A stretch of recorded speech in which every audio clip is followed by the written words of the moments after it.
자, 여러분, 지난 강의 영상 이어서 성찰하며 읽기 계속 알아보도록 할게요. 이번 시간에는 자신의 읽기 생활 성찰하기에 대해서 알아보도록 하겠습니다. 자, 화면을 좀 확대할게요. 여러분들 지금 어디를 하고 있냐면 요 3쪽, 여러분들이 나중에 받을 활동지 3쪽을 하고 있어요. 지금 이 활동지가 여러분들한테 있어야 되는 게 아니에요. 알겠죠? 그러니까 지금 선생님이 설명하는 내용은 여러분들 국어 공책, 각자 국어 공책 다 구입하라고 했죠. 그 국어 공책에다가 선생님이 해주는 내용을 잘 정리해서 요약해서 필기를 하면 됩니다. 알겠죠? 자, 그러면 지난 시간에는 읽기의 중요성, 가치를 알아봤다면, 왜 읽기를 해야 되는가에 대해서 알아봤다면, 이번 시간에는 읽기 생활을 어떻게 성찰하는지를 알아볼게요. 지난 시간에 배운 내용이랑 오늘 배우는 내용이 어떻게 연관이 되냐면, 자, 여러분들 읽기의 가치와 중요성, 이거 선생님이 지난 시간에 설명을 했는데, 여러분들 내가 이 내용을 100% 동의하고 공감해요? 그렇지 못해요, 여러분. 어떨 때 여러분들이 가치와 중요성을 느끼게 되냐면, 내가 진짜 읽기 생활을 성찰해서 내가 내 지금까지 독서한 거, 내가 뭔가 읽은 거를 되돌아보니까 진짜 내가 읽은 게 내 삶에 도움이 되는 것 같아.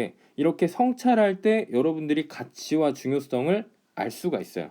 그래서 지금 요 성찰하는 방법을 안내를 하는 겁니다. 알겠죠? 자, 그리고 성찰하면서 읽을 때 여러분들이 나중에 더 잘 읽을 수도 있어요. 알겠죠? 선생님이 지지난 영상에서 얘기했듯이 공부를 잘하려면은 내가 공부를 직접 해보고 내 공부한 과정을 되돌아보면서 내가 공부한 방법이 적절했는지 적절하지 않았는지 한번 판단을 해보고 다른 사람이 공부를 어떻게 하는지도 배워서 다시 내가 실천해보고 다시 되돌아보고 또 다른 사람 것 배우고 적용해보고 이 과정을 계속 반복해야 여러분들이 공부도 더 잘할 수 있게 되는 거예요. 읽기 과정도 마찬가지고 이거는 여러분들 삶의 과정 자체가 이래요. 알겠죠? 자, 그래서 설명을 구체적으로 해볼게요. 자, 자신의 읽기 생활 성찰하기. 자, 일단 나는 어떤 독서 태도를 갖고 있는지를 한번 확인을 해보는 거예요. 난 평소에 어떤 태도로 책을 읽지? 내가 독서에 대해서 어떤 태도를 갖고 있지? 나는 책을 읽을 때 기분이 좋은가 안 좋은가? 즐거워하는가 어쩔 수 없이 읽는가? 자주 읽나 자주 읽지 않는가? 이런 태도를 한번 되돌아보는 거예요. 이걸 왜 할까요, 여러분? 자, 여러분 먼저 내가 읽기를 잘하거나 내가 읽기 생활을 변화시키려고 하면은 뭘 알아야 되냐면 나의 현재 상태를 알아야 됩니다. 현재 상태. 현재 상태. 내가 독서에 대해서 어떤 태도를 갖고 있는지 나의 현재 상태를 알아야 내가 독서에 대해서 부정적인 태도를 갖고 있으면은 어떻게 해야 돼? 내가 왜 부정적인 태도를 갖고 있지? 한번 생각해 보고 독서는 근데 내 삶에 유익하다고 하는데 어떻게 해야 변화시킬 수 있지? 이런 질문들을 스스로 던져볼 수 있는 거죠. 지금 내가 어떤 상태인지 모르면은 이 과정을 할 수 있을까요? 없습니다, 여러분. 우리 1학년 때 했던 문제 해결 프로젝트 수업, 거기에서 이런 이야기를 했었죠. 문제가 문제인지를 모르는 사람은 문제를 해결할 수 없다고 그랬죠. 내가 병을 갖고 있는데 통증이 없는 사람, 병이 병인지도 모르는 사람은 어떻게 돼요? 몸이 속에서 아프고 상해간다고 그랬죠. 그죠? 그거랑 비슷한 거라고 생각하면 됩니다. 자, 그래서 나의 현재 상태 알기 위해서 이런 질문을 한번 던져봐라. 자, 그 다음 요 부분 중요합니다. 자신의 독서 방법 점검하기. 요거 중요합니다. 여러분 잘 들으세요. 자, 첫 번째로는 예측하기예요. 예측하기. 예측하기는 여러분들 예전에 많이 써봤죠. 이것도 작년에 배운 거예요. 책을 읽기 전에 책의 제목, 표지, 글쓴이, 머릿말, 목차, 책 속의 사파는 그림이죠.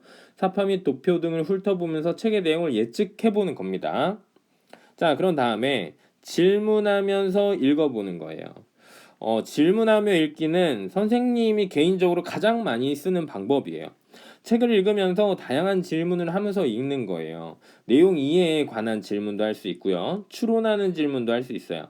추론하는 질문은 뭐냐면 책에 안 나온 내용인데 책의 내용을 더 잘 이해하게 하는 그런 질문이에요. 알겠죠? 조금 이따가 구체적인 예를 들어줄게요. 그 다음에 새로운 생각을 하게 하는 질문.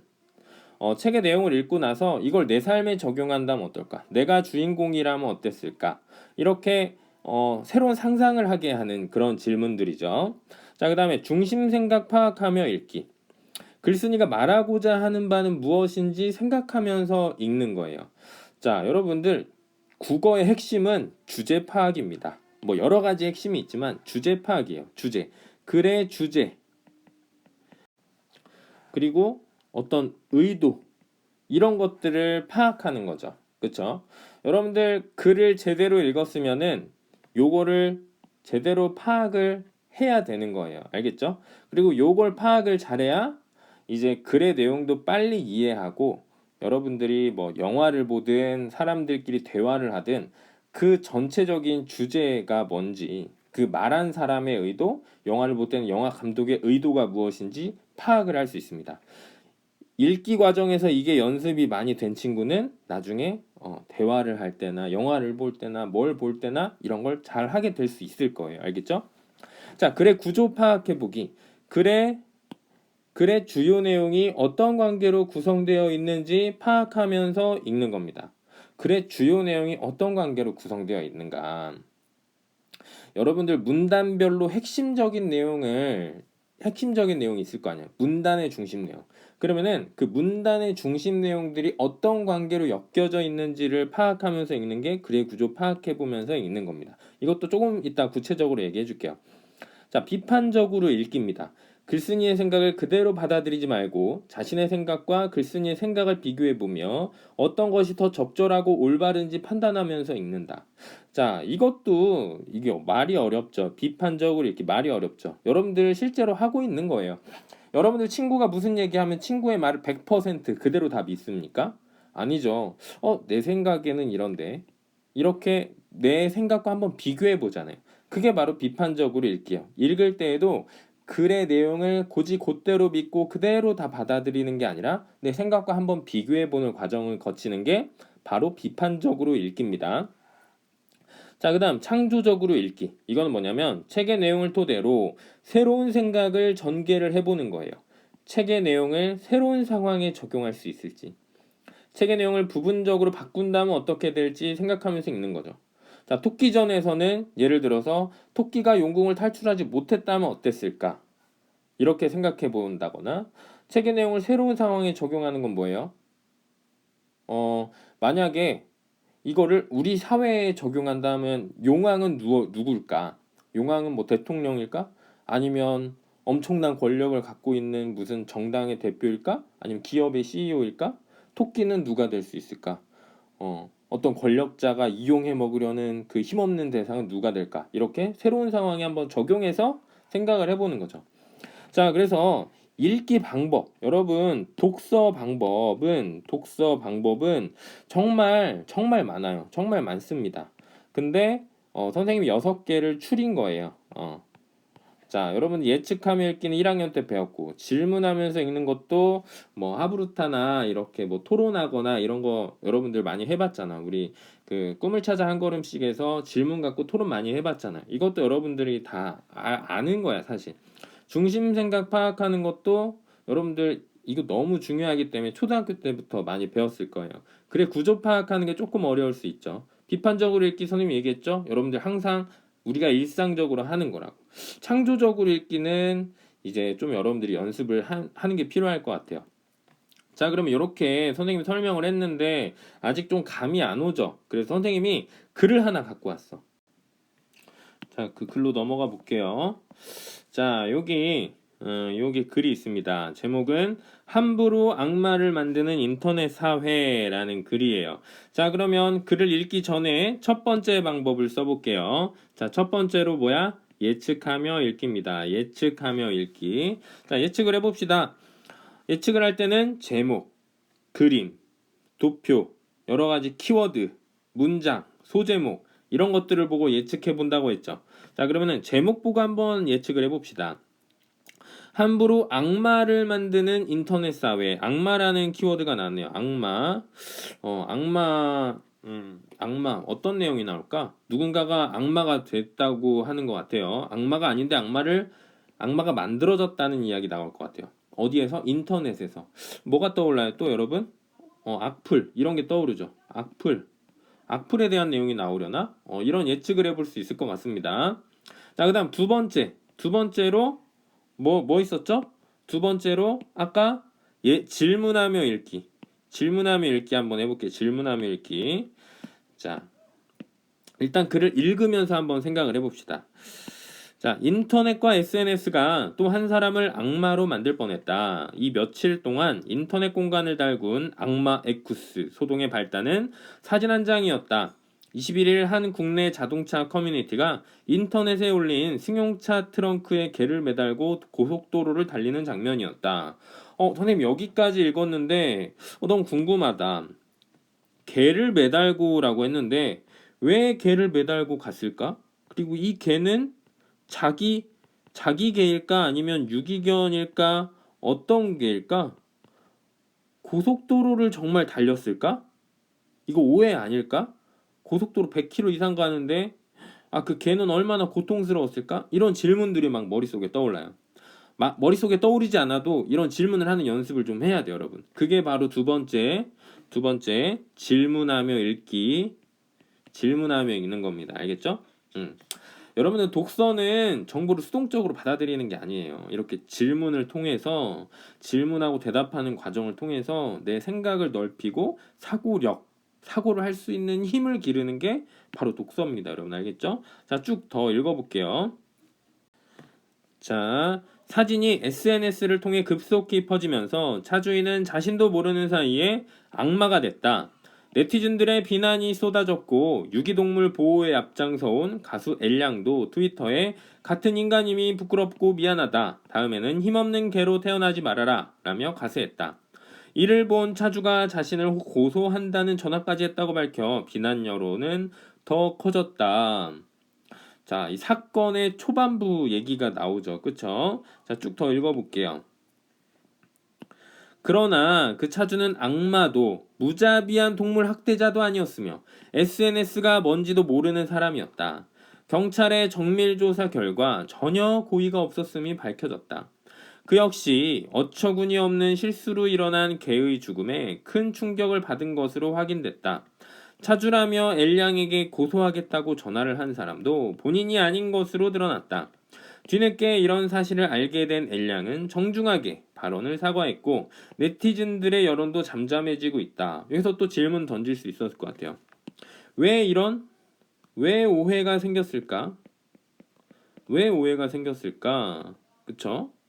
이거 왜 그럴까?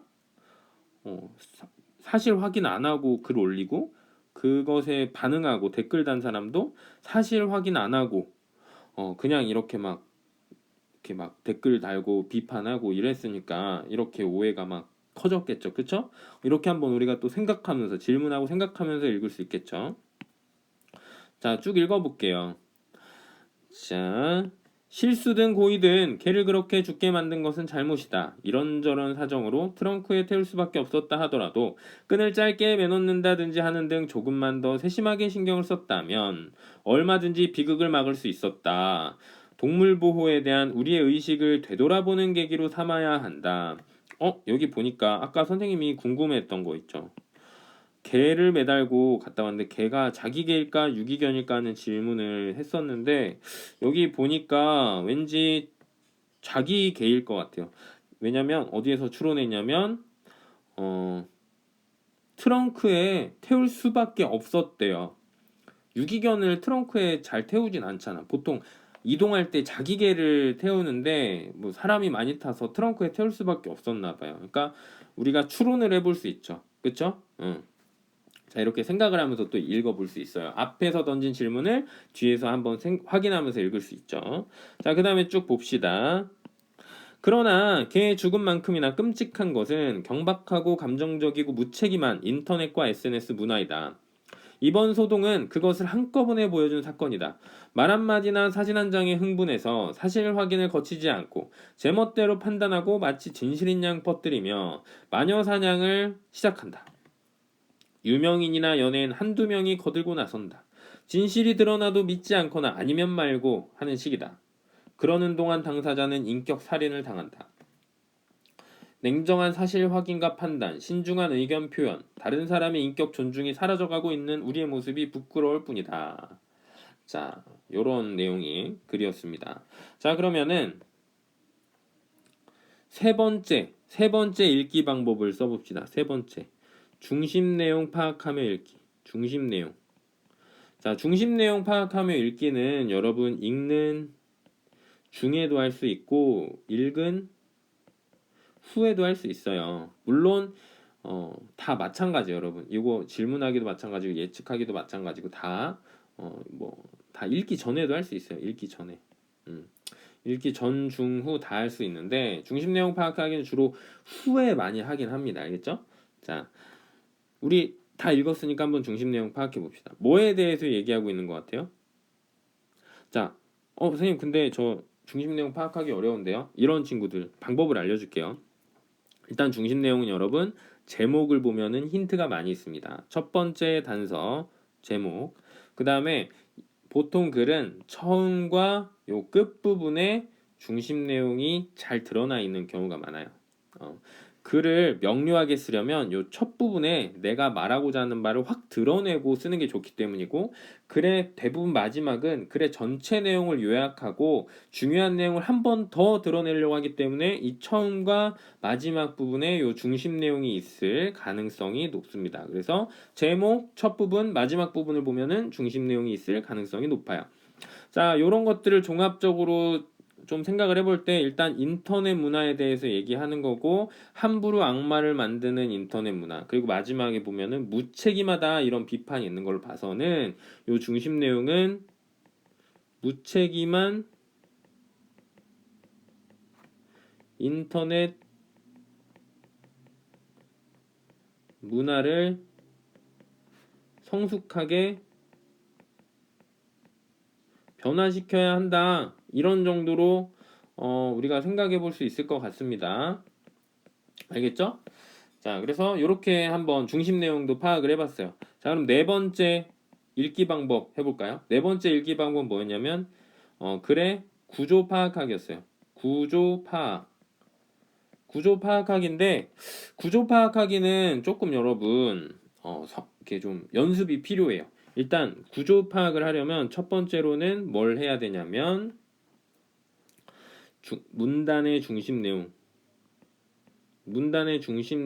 파악을 해야 됩니다. 그 다음에 이 문단 중심 내용 사이의 관계를 파악해야 돼요. 그런 다음에야 전체 구조 파악을 할 수 있습니다. 자, 그래서 문단의 중심 내용 파악하고 문단 중심 내용 사이의 관계 파악하고 전체 구조를 파악하는 요 순서대로 한번 선생님과 함께 해볼게요. 자, 요거는 선생님이 분홍색으로 필기를 하면서 할게요. 자, 요 첫 번째 문단의 중심 내용은 뭘까요? 첫 번째 문단의 중심 내용은 악마 에쿠스 사건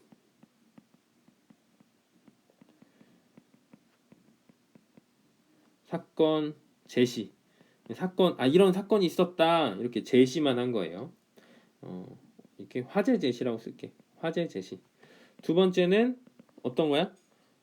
악마 사건에 대한 오해. 사건에 대한 글씨가 날아가는데 잘 봐주세요. 사건에 대한 오해. 사건에 대한 오해.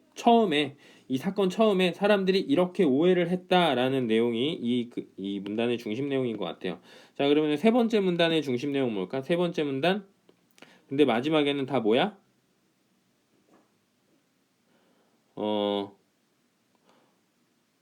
본인이 아닌 것으로 드러났다. 고소를 하겠다는 것도 본인이 아닌 것으로 드러났고, 고의가 없었음이 밝혀졌고, 사과하고 여론도 밝혀졌다. 자, 세 번째 문단은 오해 해소. 오해됐고 오해가 해소되는 과정. 이 과정을 이제 두 번째, 세 번째 문단에서 얘기했죠. 그다음 네 번째 문단. 네 번째 문단은 뭐예요? 자, 네 번째 문단은 요게 중심 내용인 것 같아. 동물 보호에 대한 우리의 의식을 되돌아봐야 한다. 동물 보호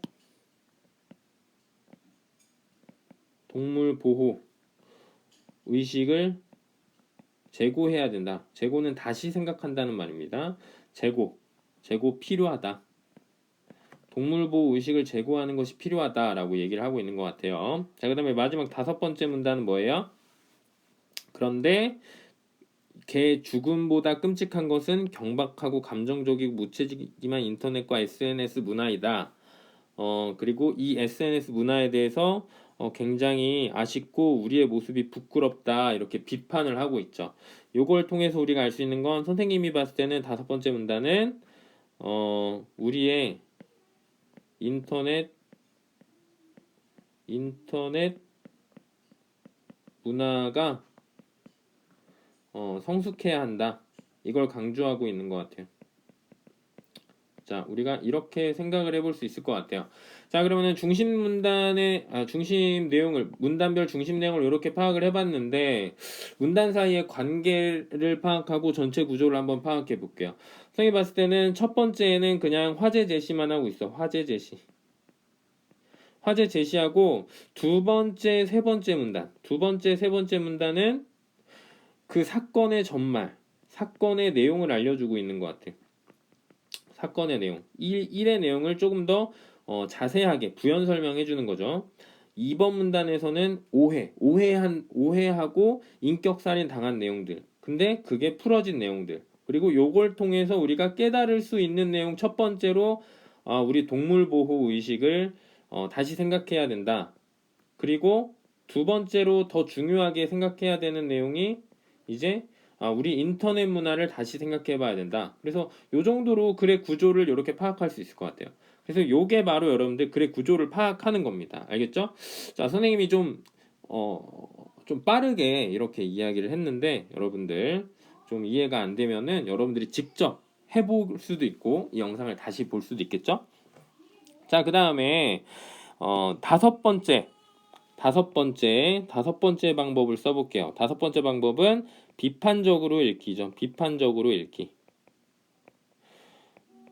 자, 요 글의 내용이랑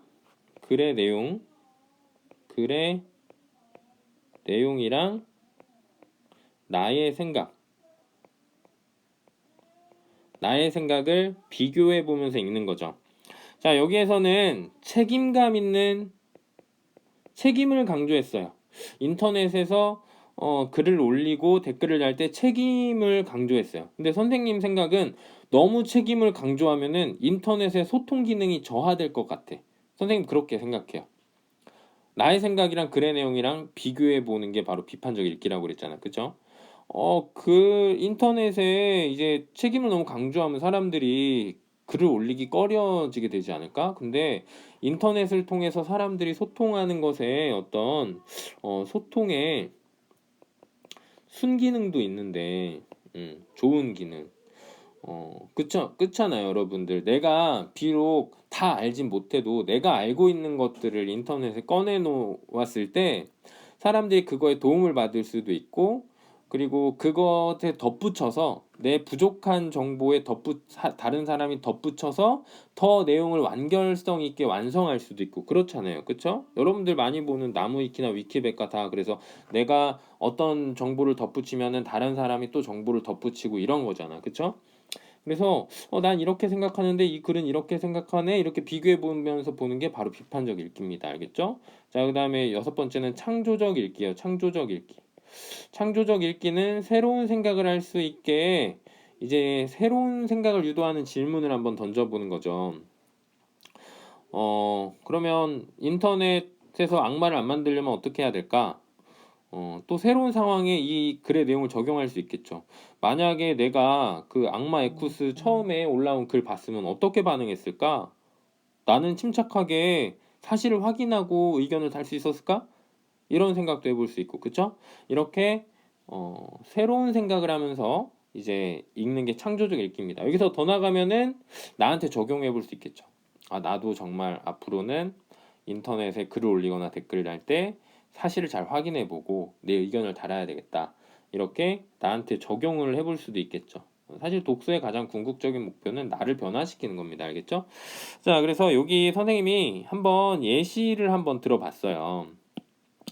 그래서 여러분 앞으로 요 6가지 방법 꼭 한번 적용을 해보기 바랍니다. 자, 그 밑에 마지막 간단하게 설명할게요. 자, 독서가 나에게 준 영향을 떠올리기. 독서를 통해 새롭게 알게 된 점은, 느끼고 깨달은 점은, 내 생각에 변화를 준 점은 무엇인가? 자, 요런 내용들 여러분들 방금 글을 대입해서 생각해보면 새롭게 알게 된 점은 뭐예요? 아, 이런 악마 에쿠스 사건이 있었구나. 그 사건을 통해서 당사자는 억울하게 사람들한테 비난을 받았구나. 이런 거 알게 됐잖아. 느끼고 깨달은 점은 앞으로 인터넷에 함부로 댓글 달면 안 되겠구나. 잘 판단해 봐야겠구나. 내 생각에 변화를 준 점 무엇인가? 앞으로 인터넷에 댓글 제대로 달아야 되겠다. 잘 생각하고 달아야 되겠다. 그리고 인터넷 문화가 한 사람을 이렇게 밥으로 만들 수 있구나. 이런 거를 이제 내 생각의 변화를 준 점이라고 볼 수 있죠. 그다음에 독서량 점검하기. 여러분 독서는 항상 꾸준하게 하는 게 좋아요. 그걸 위해서 내가 몇 권 읽었지? 난 하루에 몇 분, 몇 시간 독서하지? 이런 걸 한번 생각해 보면 내 독서 생활을 더 점검하고 꾸준하게 독서하려고 노력할 수 있겠죠. 자, 마지막. 자신의 독서 활동에서 잘하고 있는 점과 보완할 점 정리하기인데, 내 독서 생활에서 잘하는 점은, 보완할 점은, 자, 이렇게 생각해서, 내가 잘하고 있는 건 더 강화하고, 보완할 점은 조금 더 고칠 수 있겠죠. 난 하루에 20분 이상은 항상 독서해. 잘하는 거는 계속 유지하고. 근데 나는 독서할 때, 좀 핸드폰을 자주 보는 것 같아. 그런 거는 고치고. 이렇게 책을 읽는 거죠. 자, 그래서 여러분 긴 영상이 됐는데 여러분들 보느라 수고 많았고요. 다시 한번 강조하자면 여러분 공부를 잘하려면 나한테 맞는 공부 방법을 알고 적용해보고 실천하고 성찰해야 됩니다. 여러 공부 방법 알아본 다음에 나한테 적용해서 직접 해보고 나한테 맞는 거 안 맞는 거 구분해 본 다음에 이런 과정을 거쳐야 되는 거예요. 읽기도 마찬가지입니다, 여러분. 읽기도 그냥 드립다 읽는 게 아니라 여러 가지 읽기 방법 선생님이 알려줬죠? 이런 읽기 방법을 나한테 적용해보고 성찰하면서 나한테 맞는 게 뭔가 한번 생각해보고 할 때 여러분들이 진짜 독서를 통해서 똑똑해지고 여러분들의 지식이 많아지면서 삶이 풍성해지고 여러분들의 어떤 속한 공동체 가정에 좀 도움이 되는 사람이 될 수 있는 거예요. 알겠죠? 자, 그래서 긴 영상 보느라 정말 수고 많았습니다. 수고했습니다.